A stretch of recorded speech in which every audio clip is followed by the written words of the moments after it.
என்னோட ஸ்டைல்ல ஒரு தக்காளி முட்டை சாதம் ரெசிபி தான் எப்படி செய்யலாம்னு பார்க்கலாமா?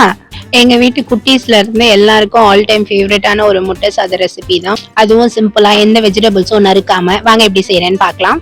வானல்ல தேவையான அளவு எண்ணெய் சேர்த்து பச்சை மிளகாய் கருவேப்பிலை சேர்த்திருக்கேன். இது ரெண்டும் தேவைப்பட்டா சேர்த்துக்கோங்க, இல்லைன்னா அதுவும் வேணாம். 4ல இருந்து 5 தக்காளி பழம் மிக்சி ஜார்ல அரைச்சி எடுத்து வச்சிருக்கேன். அதையும் சேர்த்து நல்லா மிக்ஸ் பண்ணி கொதி வரும்போது தெரிக்கும். தட்டு போட்டு மூடி எடுத்தீங்கன்னா கொஞ்ச நேரத்துல கலர் மாறி வந்துடும்.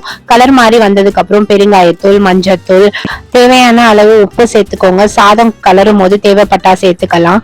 தனியாத்தூள், வெறும் மிளகாத்தூள், குழம்பு மிளகாத்தூள் சேர்த்துக்கிறேன். சேர்த்த மசாலா எல்லாம் பச்சை ஸ்மெல் போற வரைக்கும் நல்லா வதங்கி எண்ணெய் பிரிஞ்சு வந்துரும். இதே மாதிரி நம்ம பாத்திரத்திலேயே ஒட்டாது எண்ணெய் பிரிஞ்சு வந்ததுக்கு அப்புறம் 6ல இருந்து 5 முட்டை சேர்த்திருக்கேன்.